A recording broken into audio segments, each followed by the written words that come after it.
Picture this, the biggest duo in hip-hop history. Suddenly at odds, cameras flashing, headlines screaming, and one shocking sentence from Eminem sends the entire rap world spiraling. "I can't come if 50 Cent doesn't." Those 8 words were enough to break the internet, leaving fans confused, emotional, and demanding answers. What did he mean? Was it loyalty, or a secret feud behind the scenes? Sources close to the situation say this moment went down just days before a major industry event, one that was supposed to reunite Eminem, Dr. Dre, 50 Cent, and several other legends. But instead of a celebration, whispers of betrayal and broken brotherhood began to spread. Fans who've followed M and 50 since Get Rich or Die Trying are calling this the end of an era. And if you think this is just another celebrity misunderstanding, think again. Insiders claim there's been tension building for months. Something about deals, disses, and a major betrayal that no one saw coming. So what really happened behind those closed doors? Why did Eminem refuse to show up without 50 Cent? And how did one simple statement expose cracks in one of hip-hop's most unbreakable bonds? Stick around because this story gets way darker than you think. The night was supposed to be legendary, the biggest reunion the rap game had seen in over a decade. A once-in-a-lifetime industry event that promised to bring the icons of the early 2000s back to one stage. Dr. Dre, Snoop Dogg, Eminem, 50 Cent, everyone was talking about it. Social media had been buzzing for weeks. Memes, fan edits, nostalgic throwbacks. The internet was ready for a cultural reset. But behind the curtains, something wasn't right. Whispers started spreading through the production crew a few hours before the official lineup was confirmed. People were pacing, calls were being made, and one name kept popping up in hushed conversations. Eminem. Word was, he hadn't signed off yet. And when organizers pressed for answers, his team allegedly said something that sent shockwaves through the entire venue. Marshall said he can't come. If 50 doesn't, the message hit like a thunderclap. For some, it was confusing. Wait, what does that even mean? But for those who really understood Eminem and 50's history, it made perfect sense. This wasn't just about business. This was family. According to insiders, the tension started earlier that week when event organizers reached out to both Eminem and 50 Cent for individual contracts. They wanted to book them separately. Separate sets, separate paychecks, separate appearances. But that didn't sit right with Eminem, because for him, there's no Eminem without 50 Cent. One source close to Shady Records told Eminence Daily that M straight up told the event's production team, "If 50 ain't there, I'm not there. Period. I owe that man everything." The story goes deeper than most fans realize. Back when 50 Cent was just another hungry rapper from Queens, Eminem was the one who heard that raw aggression and decided to take a chance. He fought the label for him, he vouched for him to Dr. Dre, he made sure 50 got his shot, and 50 never forgot it. That bond became legendary in hip-hop, the kind of loyalty the industry rarely sees. But what fans didn't know was that same loyalty was being tested in 2025 like never before. At first, rumors claimed 50 Cent had turned down the event because of creative differences. Code for money. The organizers allegedly wanted him to perform a short set, sandwiched between newer, trendier artists. That didn't sit right with 50. You don't put a legend between TikTok rappers. One insider quoted him saying, "I made history out here. I ain't no intermission act." And that's when Eminem stepped in. He didn't just back his brother, he doubled down. He told his own team that if they wanted him on that stage, 50 had to be right there next to him. Equal billing, equal spotlight. Because for M, it wasn't about clout or money. It was about loyalty. He remembered 2003, the years when nobody believed in 50, when the industry said he was too controversial, too dangerous. M remembered being told to stay away, and yet he stood by him. Fast forward to now, the same energy, same brotherhood. But the industry doesn't love loyalty. The industry loves control. And apparently certain higher-ups weren't happy about Eminem's conditions. That's when things started to turn messy. One insider described the scene like this. They tried to pressure him, man. Told him it's bad optics, said they already got Dre and Snoop confirmed. They were like, "M, we can't revolve the lineup around 50's demands." And you know what M said? He said, "Then I'm out." Just like that. Fans didn't know any of this yet. Not until TMZ-like whispers started leaking online. Hashtags like hashtag Eminem 50 loyalty and hashtag he said he can't come started trending out of nowhere.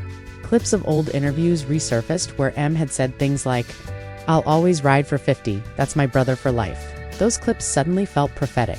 But there was another side to this story, one that made the situation even more complicated. A member of 50's own camp reportedly revealed that FIF wasn't even sure if he wanted to do the show. He had his own projects brewing. New business ventures, maybe even new music. It's not that he didn't want to stand with M, the source said. It's that he didn't trust the setup. He thought it was some industry chess move, like they were trying to box him out or set him up for bad optics. And when he told Eminem that M's response was simple but powerful, "If you're not there, neither am I," those words spread like wildfire among both camps. Some people were touched by the loyalty. Others thought it was reckless. One producer was overheard saying, "Eminem just walked away from a multi-million-dollar bag, all for 50. Nobody does that anymore." But that's what made it real. Meanwhile, fans online were split. Some were calling Eminem the last real one left in the game. Others were accusing him of being too loyal for his own good. But loyalty has always been M's curse and blessing. You can't fake that kind of brotherhood, and as rumors continued to swirl, even Dr. Dre was reportedly pulled in to mediate the situation. One source from Aftermath claimed that Dre called both men personally. Dre was like, "Y'all built this together. Don't let the industry tear it down." But M was calm, he said. "There's nothing to fix. I just don't move without my brother."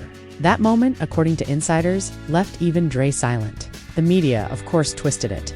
Headlines popped up reading, "Eminem refuses to perform without 50 Cent event in jeopardy." But what none of them could capture was the emotion behind it. This wasn't drama for clicks, it was about respect. Eminem wasn't protecting a brand. He was protecting a bond. By the next morning, leaked footage from the event setup showed organizers scrambling. Crew members were whispering, sound checks were being canceled, and the seating chart was being rearranged. Something major had shifted, and the world knew. It had to do with 50 Cent and Eminem. On Instagram Live, even celebrities began chiming in. One rapper said, "Man, I respect it. M and 50. That's day one loyalty. The industry don't got that no more." Another posted, "He said he can't come if 50 doesn't. That's real friendship." But not everyone saw it that way.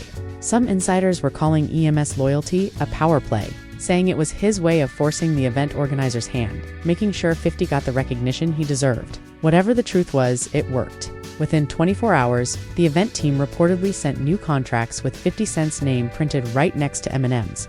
But by then, the damage was already done. The whispers had turned into headlines, and the headlines had turned into full-blown conspiracy theories. People started asking, was this all about loyalty? Or was there something deeper, maybe something dark behind Eminem's insistence? Because when M Saish won't come without 50, the question becomes, what exactly is he protecting? The moment the story hit the blogs, chaos erupted. Twitter, Instagram, YouTube, every major rap page was flooded with clips, speculations, and reaction videos. Eminem said he won't perform unless 50's there.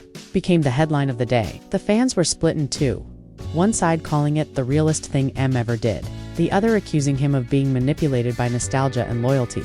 But to those close to the situation, this wasn't about music, it was about principle. Behind closed doors, the tension had reached a boiling point. Event producers were losing patience. A few even started floating rumors that Eminem was difficult to work with, trying to paint him as the problem. But those who know Marshall Mathers know one thing. Once he makes up his mind, there's no changing it. Especially when it comes to the people he considers family. A staff member who worked backstage at the event said, "You could feel the pressure, bro. Phones ringing, people pacing, trying to convince him to at least make a short appearance. But he kept saying the same thing. If my brother ain't here, I'm not either." No emotion, no hesitation, just that line over and over. Meanwhile, 50 Cent was across the country, reportedly at a meeting for one of his TV projects. But when he heard the situation, he laughed. Not because it was funny, but because it was typical of M. In an Instagram Live that quickly got screen recorded and reposted everywhere, 50 said, "That's my guy, man." I told him, "Yo, don't stress that industry nonsense. I'll pull up if I can, but don't let them play you like that." And he's like, "Nah, I ain't doing it without you." That's real love, bro. Most dudes forget where they came from. He never did. That live went viral. Within hours, fans started trending #RideWithYourBrother, turning the situation into a symbol of loyalty in a cutthroat industry. TikTok's memes, edits, the internet turned it into a movement. But deep inside, not everything was as calm as it looked on the surface. According to an insider from Shady Records, Dre had personally reached out again. This time, the tone was serious. Dre was like, "Look, I love both of y'all, but this is bigger than you. You're letting the industry see cracks in the armor. You gotta move smart." And M just told him, "There's no crack, Dre. The armor's fine. It just comes with conditions." That statement shook the room, because to M, conditions didn't mean ego, it meant loyalty. But to the suits running the show, it meant inconvenience. And that's when the industry politics started to get ugly. Behind the scenes, someone leaked an email thread allegedly from one of the event's senior producers saying, "If Eminem insists on bringing 50, "We'll need to cut one of the newer artists from the lineup." That one line started a firestorm online. Fans accused the organizers of disrespecting legends, and artists started picking sides. Rappers like Joyner, Lucas, and Royce da 5 and 9 inches publicly supported M, tweeting things like, "Loyalty still matters, even in 2025. But others subtly shaded him, saying he was stuck in the past. One rapper even posted, "Ain't nobody own nobody forever." That post didn't name anyone, but everyone knew who it was aimed at. And that's when things took a darker turn. According to multiple reports, 50 Cent received a private call from someone high up a label exec warning him not to involve himself. The exec allegedly said, "It's not a good look to stand in the way of progress. Let M do his own thing." But that didn't sit right with 50. He went straight to Instagram stories and posted a black screen with 3 words, "They can't break us." Fans went crazy. Some thought it was about the event. Others believed it hinted at something bigger, maybe a secret fallout between M and the label heads. One insider claimed that what really set M off wasn't just the event's contract, but a deeper issue that had been brewing for months. There were talks about a new legacy tour, a worldwide event featuring Dr. Dre, Snoop, 50, and M. But according to leaks, the early drafts didn't include 50 Cent at all. That was the real trigger. When Eminem saw that paperwork, he reportedly told his manager, Paul Rosenberg, "If 50's not on this, I'm not on this." Paul tried to calm him down, explaining that the tour lineup wasn't final, that there were still negotiations, but M wasn't hearing it. "That's my brother," he said. "He started this journey with me. I'm not rewriting history for corporate comfort." And just like that, the entire legacy tour plan froze.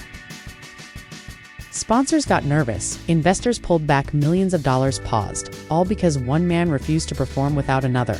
But here's where things get emotional. A close friend of Eminem's told Eminence Daily, "He's not doing this out of stubbornness. He's doing it out of gratitude. He feels like the world turned on loyalty. He's trying to remind people it still exists." That sentiment hit fans deeply. Comment sections were flooded with love. People wrote things like, "Eminem just showed the whole world what brotherhood looks like. 50 better know he's got the realest one in his corner." Even 50 himself reposted a fan edit on Instagram that showed old clips of him and M performing together, with the caption, "Still standing side by side, 20 years later." But not everyone was celebrating. Certain insiders hinted that Eminem's loyalty was beginning to frustrate powerful people, especially those who had invested big in upcoming projects tied to his name. One executive reportedly told a journalist off the record, "Eminem's heart is pure, but his choices are bad for business. The industry can't move when he keeps tying himself to the past." That quote went viral, and once M saw it, that was it. He was done being quiet. 3 nights later, Eminem shocked everyone when he appeared unannounced during a live stream from 50 Cent's studio. They were laughing, drinking, and joking around. At one point, 50 looked at the camera and said, "Y'all been talking crazy online? We good. Don't let them twist the narrative." Eminem smirked and added, "They love making drama where there's none. But if they want to know why I said I won't come if he doesn't, it's simple. Loyalty ain't negotiable." That clip went nuclear. Millions of views in hours. Headlines everywhere. Eminem breaks silence on 50 Cent drama. Fans went wild. The event organizers had no choice but to call both camps again, this time begging them to appear together. But there was one last twist, and it was the one nobody saw coming.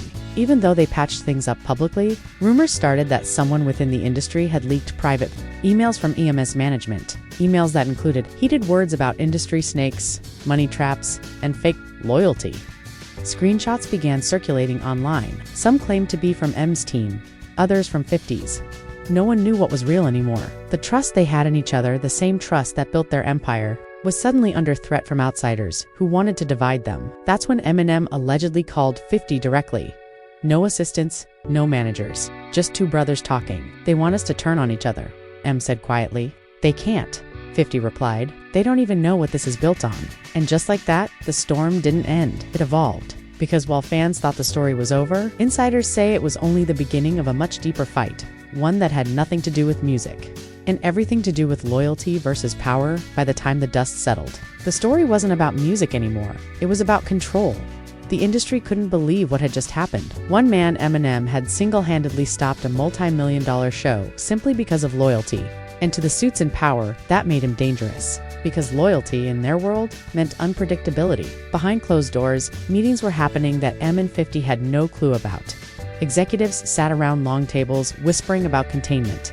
narrative control, and rebranding. They weren't just worried about the show, they were worried about what this public act of defiance might inspire. One exec reportedly said, "If loyalty like that goes viral, other artists will start saying no too. We can't have that."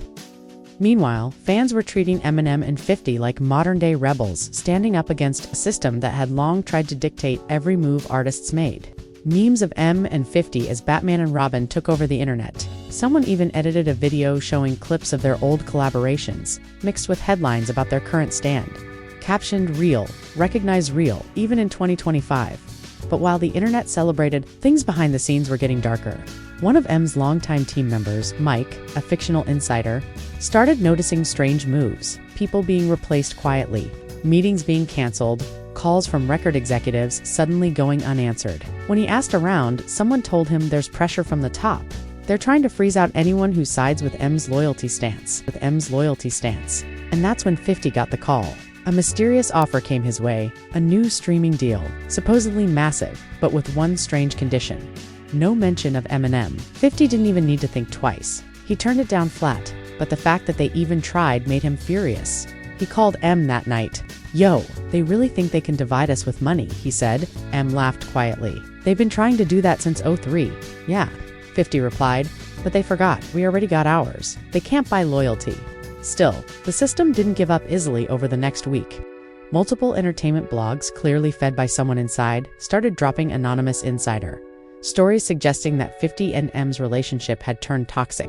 One headline read, "Sources say Eminem's loyalty is holding 50 Cent back." The fans didn't buy it. But even so, the constant noise started to wear on them. The narrative had shifted from admiration to confusion. Was this really about brotherhood? Or was there more going on behind closed doors? That's when 50 decided to take matters into his own hands. Literally. He went live again, sitting in his home studio, the lights low, his voice calm but sharp. "They trying to write a story that don't exist," he said. "Ain't no fallout, ain't no fight. Just two men who don't move for fake energy. I ain't with the politics. I'm with the people who've been real since day one, and that's M." Minutes later, Eminem dropped a surprise verse online, a freestyle video titled, "Same Team." It wasn't uploaded to any major label platform, just a random account on social media. But within hours, it exploded. The bars were raw. "They call it loyalty like it's a weakness. But I've seen too many snakes in the bleachers trying to sell brotherhood for a feature. Nah, I'd rather burn bridges than fake the picture." That verse broke the internet. Fans were convinced it was aimed at the industry elites who tried to pit him and 50 against each other. Comments flooded in. "He's speaking truth again. They can't silence real loyalty. This is the M we missed." But behind the applause, the pressure grew worse. A week later, 50 got word that certain investors were pulling out of one of his show's budget issues. They claimed, but everyone knew it was retaliation. The message was clear. Stop backing Eminem or lose money. That was when M called Dre. For years, Dre had been the quiet balance between both men, the voice of reason when things got chaotic. But even Dre knew this time was different. "They're trying to make loyalty look like rebellion," Dre told him. "Yeah," M said, "but rebellion built hip-hop. Without it, we're just employees." That line hit Dre hard, because it was true. What they started 20 years ago was never meant to be controlled, it was meant to be free. So, Dre made a call that changed everything. He reached out to the event organizers and told them, either both of them perform or none of us do. Within hours, the entire event flipped upside down. Now it wasn't just Eminem refusing to go without 50, it was Dre. And when that news hit the internet, fans lost it. Hashtags like #StandTogetherTour and #No50NoShow took over trending pages. The loyalty had spread from the artists to the audience. But that's when the biggest twist dropped. A leaked recording surfaced, a call between two execs discussing how they had planned to use nostalgia to bring fans back to the label's new ventures. Without actually needing 50 Cent, the recording was damning. Voices clearly saying, "We'll just use Eminem's face. He'll draw the crowd." When that audio hit the web, it was over. The internet erupted in outrage. The whole narrative flipped now. Eminem and 50 weren't the rebels. They were the system had exposed itself. In a surprise move, Eminem and 50 released a joint statement, short, calm but cutting. "We built this game on loyalty, not manipulation. We stand together always." That single message got over 20 million likes across platforms in a day. The fans were united again, and even mainstream media couldn't twist it. Still, both men knew this wasn't the end. Because when you go against the system always pushes back harder. Backstage insiders began whispering about blacklists opportunities that suddenly dried up. Collaborations that got quietly canceled, but none of it broke them. M reportedly told his team they can blacklist a man, but they can't blacklist a legacy. And 50, never one to stay quiet, took it even further. He teased a new project, one that would tell the real story behind the scenes, through his lens. A docuseries titled, "Loyalty Ain't Free." The trailer dropped a week later, clips of real shows, old interviews, flashes of the headlines that tried to break them apart, and one new scene of Eminem saying, "They said I can't come if he doesn't. I meant it."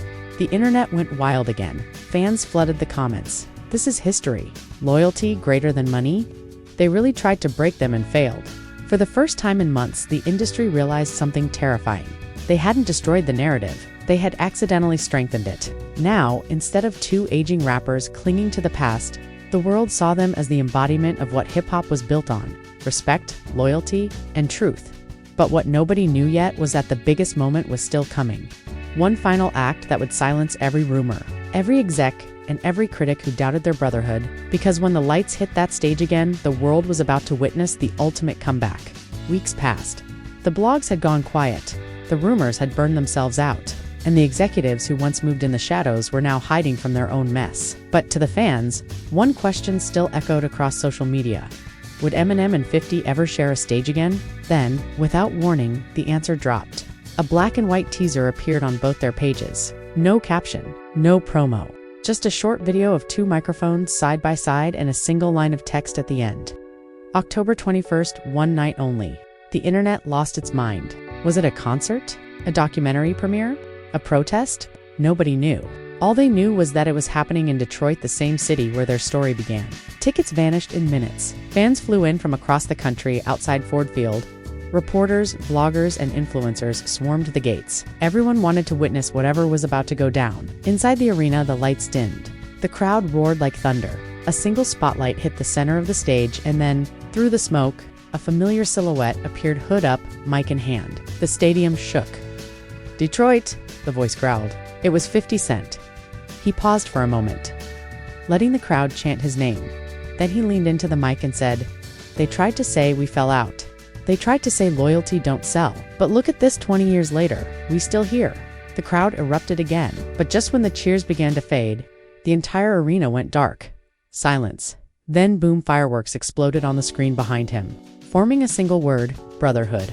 And when the smoke cleared, another figure rose from beneath the stage. Hoodie, cap, head down, then up Eminem. The reaction was deafening. Fans screamed like they were seeing ghosts come back to life. Cameras flashed everywhere. Eminem walked toward 50 and embraced him. Long and tight, right there under the lights. Then he took the mic. "They said I can't come if 50 doesn't. And they were right. 'Cause loyalty ain't a slogan, it's the only thing that kept me sane through all this noise."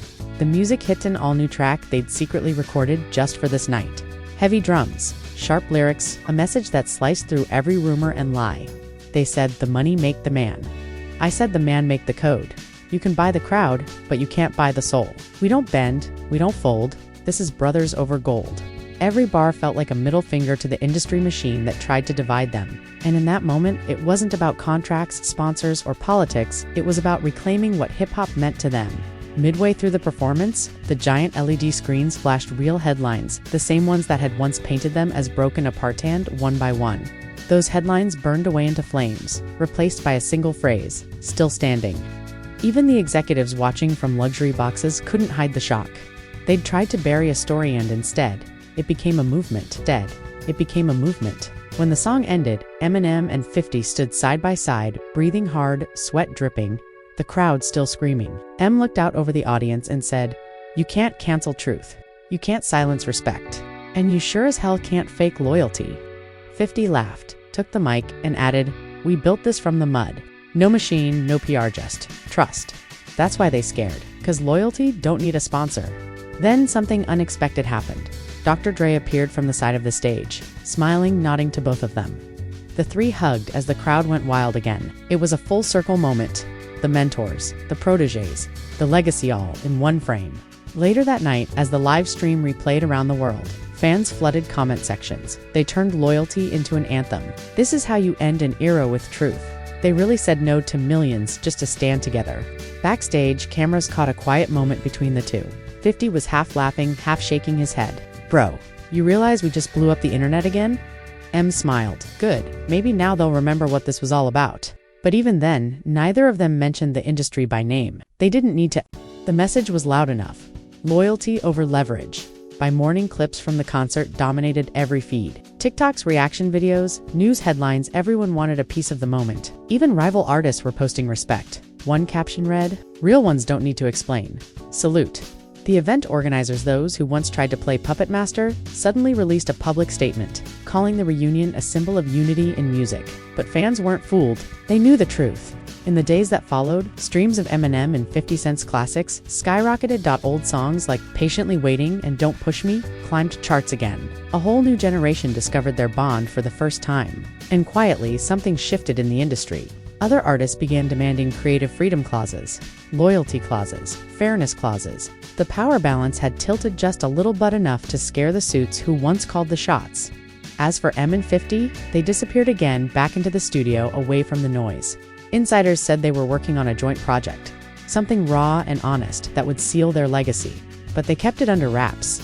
No leaks this time, and so the story that started with a single sentence, "I can't come if 50 doesn't," became legend. Not a scandal, not gossip, a message. Because in a world where everyone's chasing the next trend, they reminded people of something timeless. Loyalty still matters.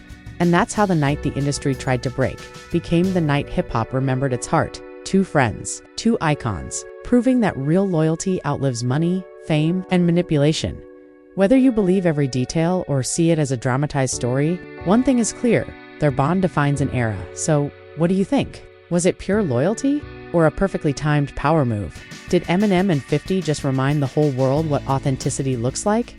Or did they play the industry at its own game? Drop your thoughts in the comments, because this debate's just getting started. Hit that like button if you still believe loyalty belongs in music. Smash subscribe if you want more untold stories like this one.